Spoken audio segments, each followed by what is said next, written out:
Welcome to PTV news. ప్రేక్షకులకు గణతంత్ర దినోత్సవ శుభాకాంక్షలు. నా పేరు రేవతి. ముందుగా హెడ్లైన్స్.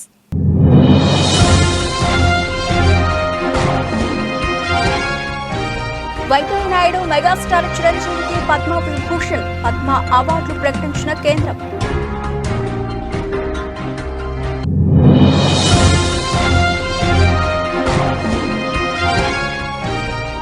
పాక్ టెర్రరిస్టుల హత్య భారత్ పనే పాక్ ఆరోపణ ఖండించిన భారత్.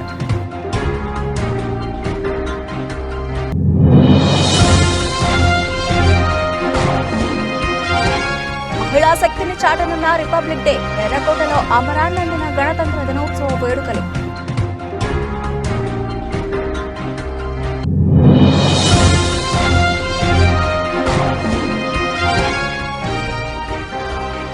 ఏపీలో గణతంత్ర దినోత్సవ వేడుకలు. జెండా వందనం చేసిన గవర్నర్ అబ్దుల్ నజీర్.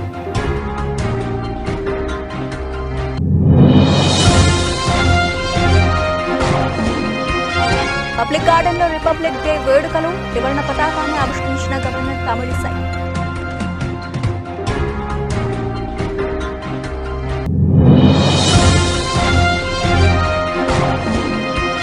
జనసేన పోటీ చేసే 2 స్థానాలను ప్రకటించిన పవన్ కళ్యాణ్. టీడీపీ పొత్తు ధర్మ తప్పిదమంటూ వ్యాఖ్య.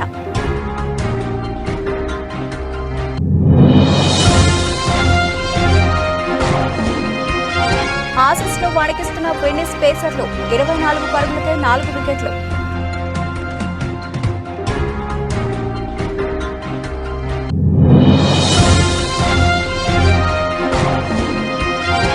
నాకు దక్కిన ఈ గౌరవం మీది. పద్మ విభూషణ్ పై స్పందించిన చిరంజీవి.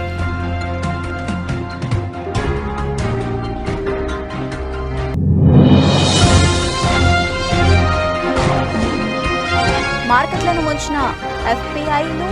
71,000కు దిగువకు సెన్సెక్స్.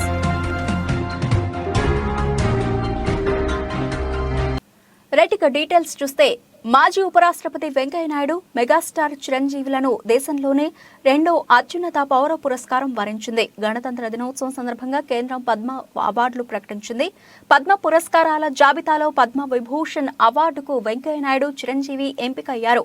2006లో చిరంజీవి పద్మభూషణ్ పురస్కారం అందుకున్నారు. ఇప్పుడు పద్మ విభూషణ్ కు ఎంపిక కావడం విశేషం. మెగాస్టార్ చిరంజీవి, వెంకయ్య నాయుడు సహా 5గురికి పద్మ విభూషణ్ ను ప్రకటించింది కేంద్రం. కళారంగంలో విశిష్ట సేవలు అందించినందుకు గాను కోణిదెల చిరంజీవి ఆంధ్రప్రదేశ్, వైజయంతిమాల తమిళనాడు, పద్మ సుబ్రహ్మణ్యం తమిళనాడు, ప్రజా వ్యవహారాల్లో వెంకయ్య నాయుడు ఆంధ్రప్రదేశ్, సామాజిక సేవకు గాను బీహార్కు చెందిన బిందేశ్వర పాఠక్ మరణానంతరాన్ని 2వ అత్యుత్తమ పురస్కారం వరించింది. ఇక గణతంత్ర దినోత్సవాన్ని పురస్కరించుకుని 2024 ఏడాదికి దేశంలో 2వ అత్యున్నత పౌర పురస్కారాలైన పద్మ అవార్డులు ప్రకటించింది కేంద్రం. మొత్తం 132 మంది పద్మ పురస్కారాలకు ఎంపికయ్యారు. వీరిలో 5గురికి పద్మ విభూషణ్, 17 మందికి పద్మభూషణ్, 110 మందికి పద్మశ్రీలు దక్కాయి. వీరిలో తెలుగు రాష్ట్రాలకు చెందిన వారు 8 మంది ఉన్నారు. పద్మ విభూషణ్ పురస్కారం 2 తెలుగు వారికి దక్కింది.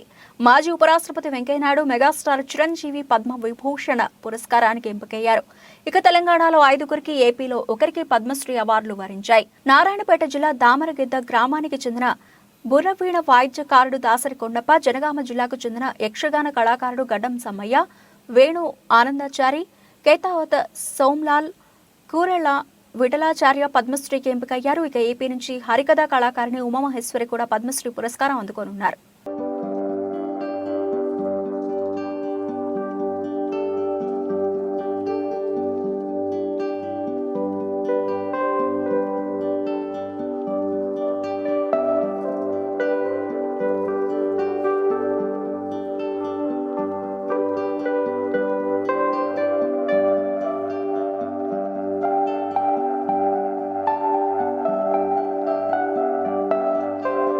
ఇటీవల పాక్లో కొందరు గుర్తు తెలియని వ్యక్తుల చేతిలో హతమైన టెర్రరిస్టుల హత్యలకు భారతే కారణమంటూ పాకిస్తాన్ తీవ్ర ఆరోపణలు చేసింది.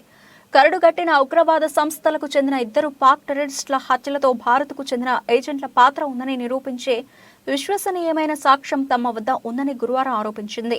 భారత్ తమ భూభాగంలో కుట్రలతో ఈ హత్యలకు పాల్పడిందని పాకిస్తాన్ విదేశాంగ కార్యదర్శి మహమ్మద్ సైరస్ సజ్జద్ ఖాజీ ఆరోపించారు. భారత ఏజెంట్ల ఈ విషయంలో సాంకేతికతను, సురక్షిత మార్గాలను వినియోగించారని ఆయన అన్నారు.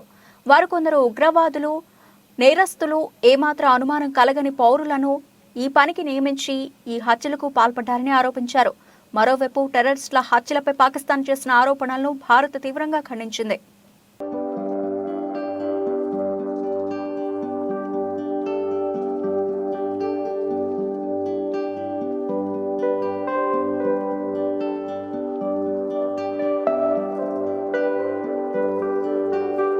దేశం మొత్తం గణతంత్ర దినోత్సవ శోభతో కళకళలాడుతోంది.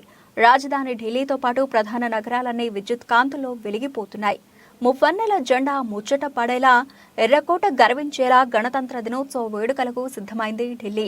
గగురు పొడిచే యుద్ధ విన్యాసాలు, రోమాలు నిక్కబొడుచుకునేలా కవాతుతో శక్తిని చాటనున్నాయి త్రివిధ దళాలు. గణతంత్ర దినోత్సవ పరేడ్కు ఓ ప్రత్యేకత ఉంటుంది. ఢిల్లీ కర్తవ్య పథ్లో జరిగే పరేడ్ను చూసేందుకు 2 కళ్ళు సరిపోవు. భారత త్రివిధ దళాలు చేసే కవాతు, అద్భుత యుద్ధ విన్యాసాలు రోమాలు నిక్కబొడుచుకునేలా ఉంటాయి. అయితే ఈసారి పరేడ్లో నారీ శక్తి ప్రత్యేక ఆకర్షణగా నిలవబోతోంది. త్రివిధ దళాల్లోని మహిళా శక్తి చేయబోయే కవాతు, యుద్ధ విన్యాసాలు ఆకట్టుకోనున్నాయి. 114 మంది మహిళా బృందం ఒకేసారి మార్చ్ ఫాస్ట్ చేయనుంది.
విజయవాడ ఇందిరాగాంధీ మున్సిపల్ స్టేడియంలో ఏపీ ప్రభుత్వం గణతంత్ర దినోత్సవం నిర్వహిస్తోంది. గణతంత్ర దినోత్సవ వేడుకల్లో గవర్నర్ అబ్దుల్ నజీర్ జెండా వందనం చేశారు. ముఖ్యమంత్రి జగన్ కూడా ఈ వేడుకల్లో పాల్గొంటారు.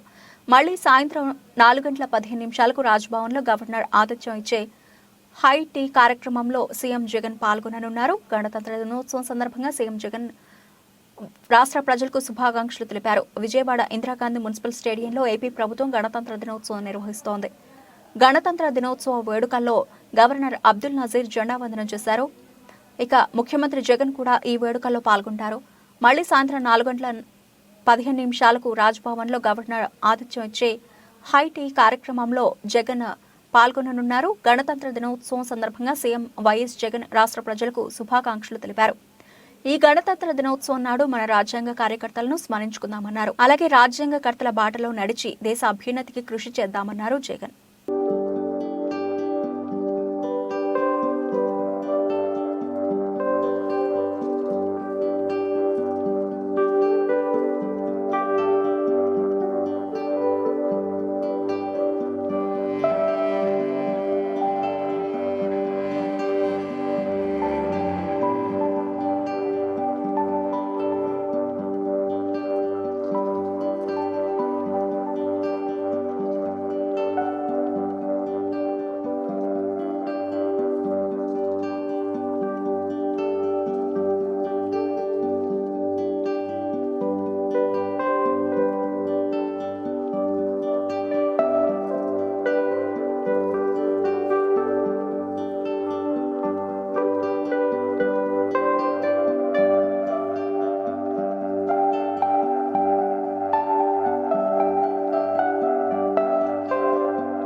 హైదరాబాద్లోని పబ్లిక్ గార్డెన్స్ లో తెలంగాణ ప్రభుత్వం గణతంత్ర వేడుకలను ఘనంగా నిర్వహిస్తోంది.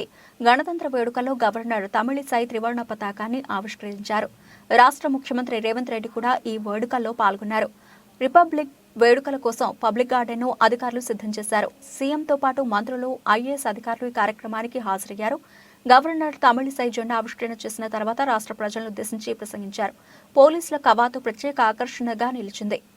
గణతంత్ర దినోత్సవ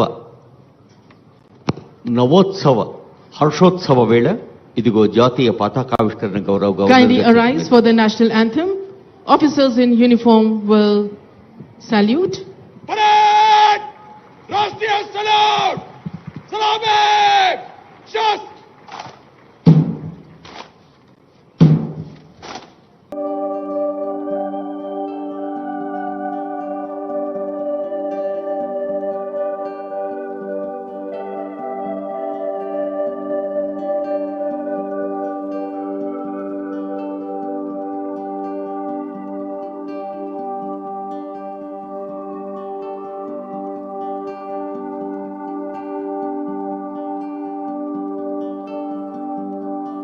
గణతంత్ర దినోత్సవం సందర్భంగా మంగళగిరి జనసేన కార్యాలయంలో జరిగిన వేడుకలో జనసేన అధినేత పవన్ కళ్యాణ్ పాల్గొని జాతీయ జెండాను ఆవిష్కరించారు.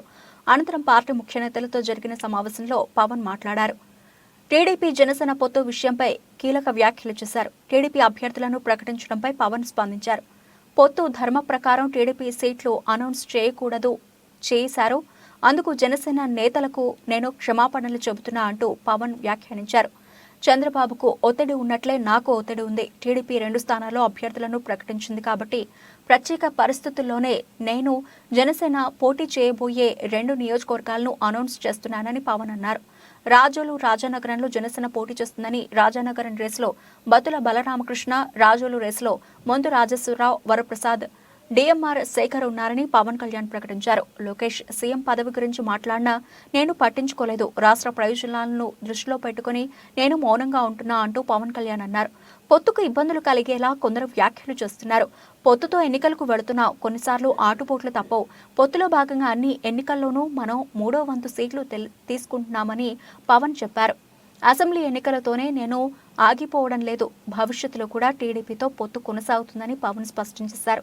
ఎన్ని స్థానాలు తీసుకోవాలో నాకు తెలుసు, ఏమీ తెలియకుండా నేను రాజకీయాల్లోకి వచ్చానని అనుకుంటున్నారా అంటూ జన సైనికులను పవన్ ప్రశ్నించారు. 2019 ఎన్నికల్లో 150 స్థానాల్లో పోటీ చేసిన వాళ్ళం. గత ఎన్నికల్లో 18 లక్షల ఓట్లు సంపాదించాం. మనం ఒంటరిగా పోటీ చేస్తే సీట్లు సాధిస్తాం, కానీ ప్రభుత్వాన్ని ఏర్పాటు చేయలేమని పవన్ అన్నారు.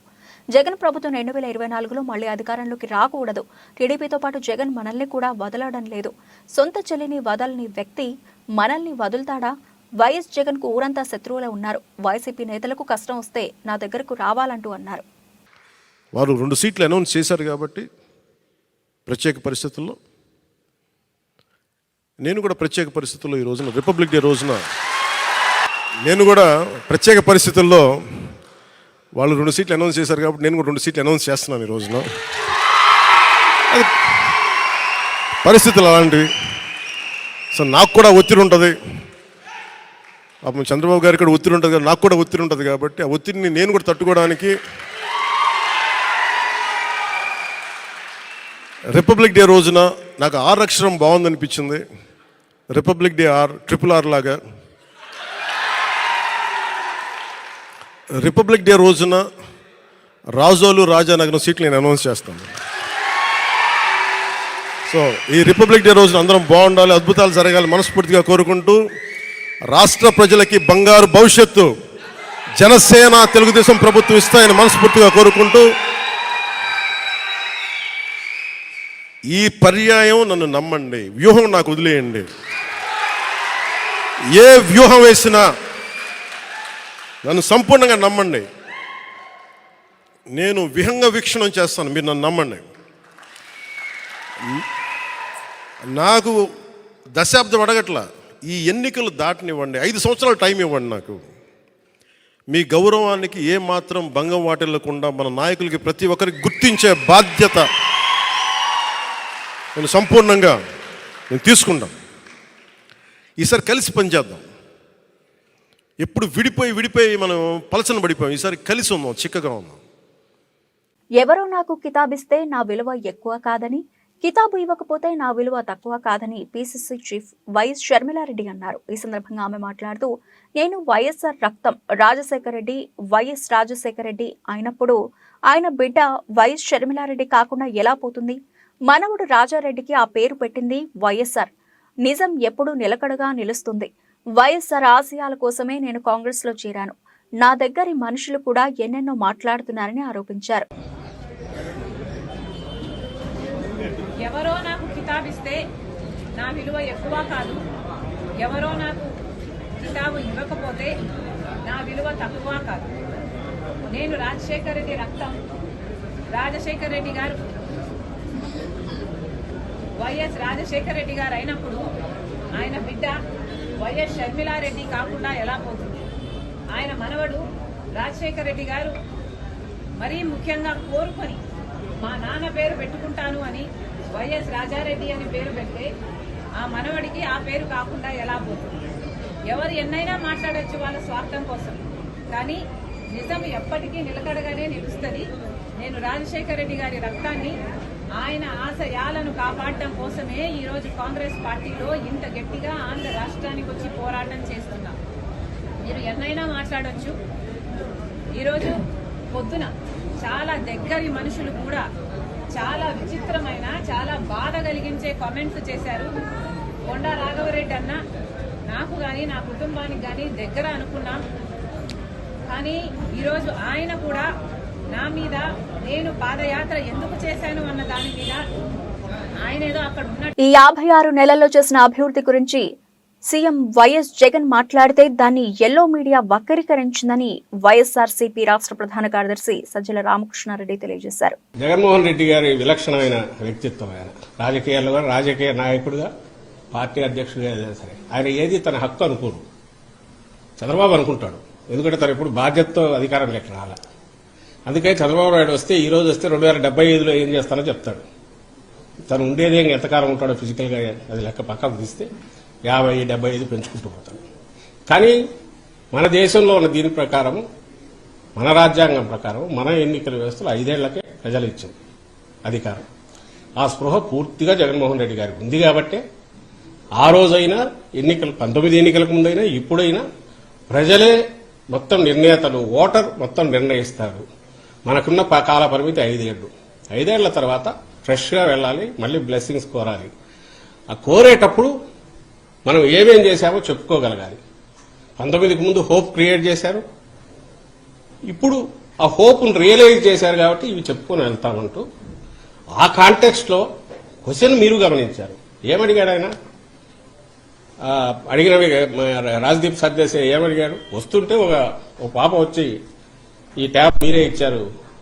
కాంగ్రెస్ పార్టీలో టికెట్లు ఆశిస్తున్న ఏఐసీసీ ప్రధాన కార్యదర్శి మాణిక్ ఠాకూర్ కి చెంజి మధుబాబు గంగాధర నెల్లూరు నియోజకవర్గానికి ఎమ్మెల్యే సీటు ఆశిస్తూ విజయవాడలోని కాంగ్రెస్ పార్టీ కార్యాలయంలో అప్లికేషన్ అందజేశారు. కాగా గతంలో మధుబాబు 2014-2019 సంవత్సరంలో జరిగిన ఎన్నికల్లో కాంగ్రెస్ పార్టీ వారు గంగాధర నెల్లూరు నియోజకవర్గం కాకుండా పక్క నియోజకవర్గమైన పూతలపట్టు సీటు ఇవ్వడం వల్ల సున్నితంగా తిరస్కరించారు.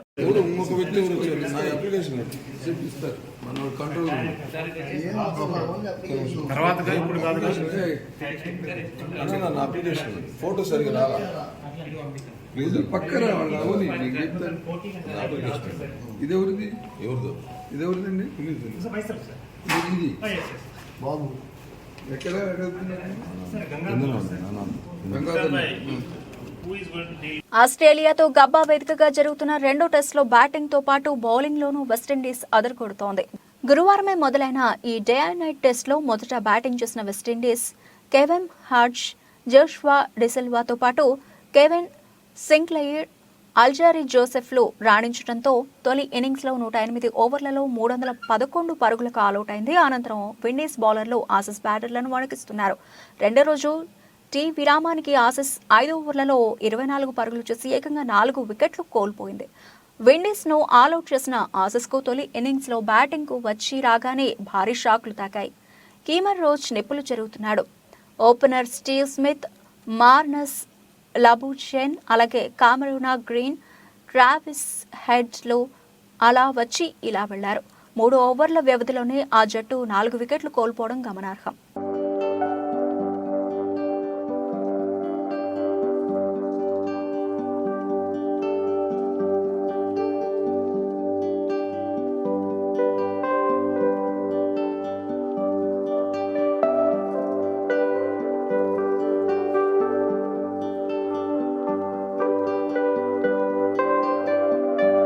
టాలీవుడ్ మెగాస్టార్ గా చెరగని ముద్ర వేసుకున్న కొణిదెల చిరంజీవికి అరుదైన గౌరవం దక్కింది.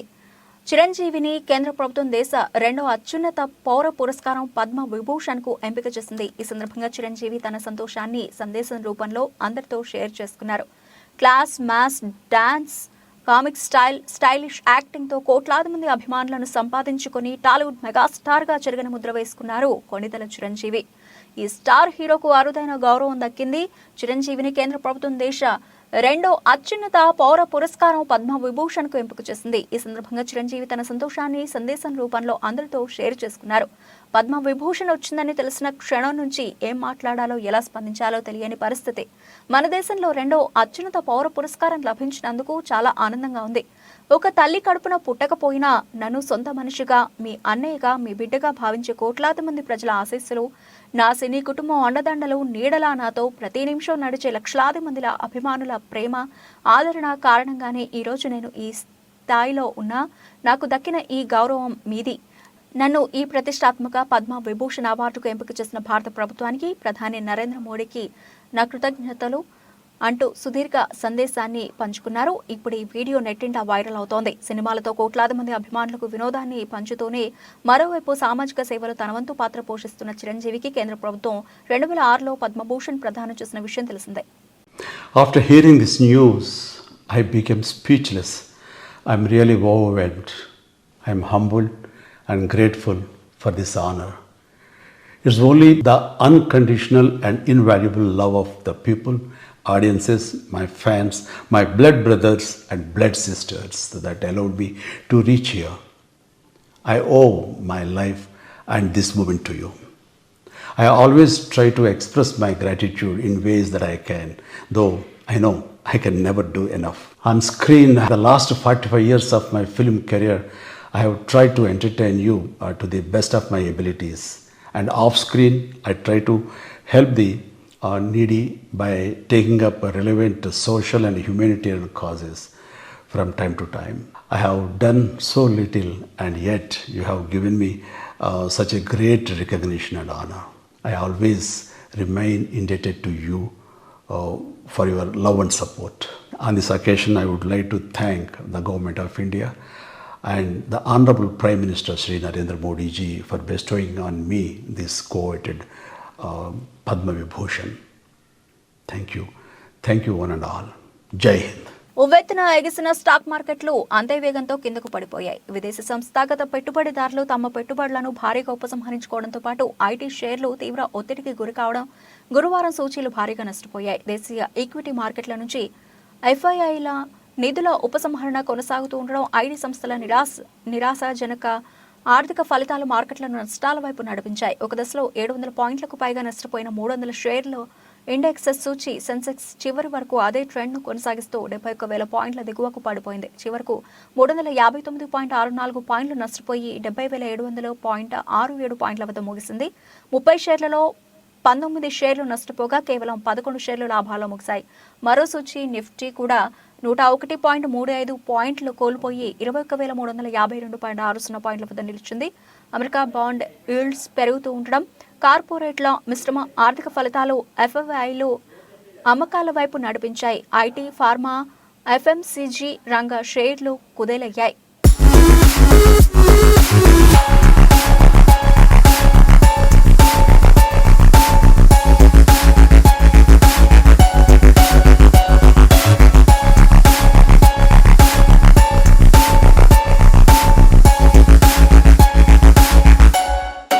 బులెటిన్ ముగించే ముందు హెడ్లైన్స్ మరోసారి.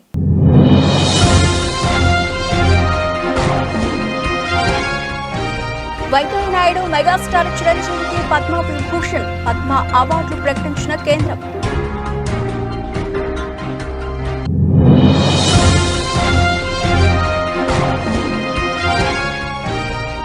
పాక్ టెర్రరిస్టుల హత్య భారత్ పనే పాక్ ఆరోపణ ఖండించిన భారత్.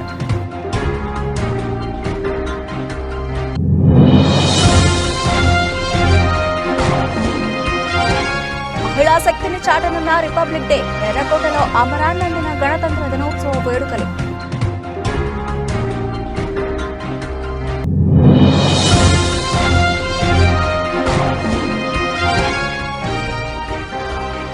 ఏపీలో గణతంత్ర దినోత్సవ వేడుకలు, జెండా వందనం చేసిన గవర్నర్ అబ్దుల్ నజీర్.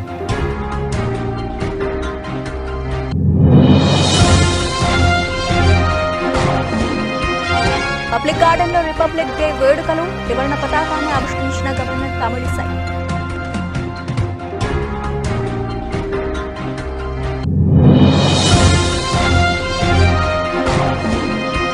జనసేన పోటీ చేసే 2 స్థానాలను ప్రకటించిన పవన్ కళ్యాణ్. టీడీపీ పొత్తు ధర్మ తప్పిదమంటూ వ్యాఖ్య.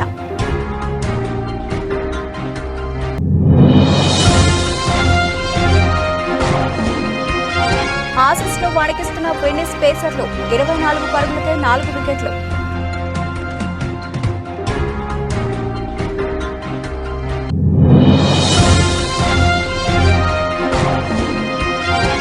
నాకు దక్కిన ఈ గౌరవం మీది, పద్మ విభూషణ్ పై స్పందించిన చిరంజీవి.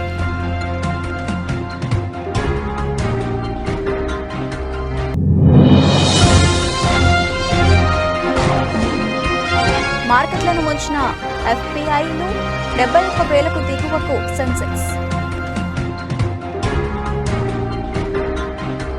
ఇవి ఇప్పటివరకు నబిల్చిన అప్డేట్స్. మరిన్ని అప్డేట్స్ తో మళ్ళీ కలుద్దాం. అంతవరకు సెలవు, నమస్తే.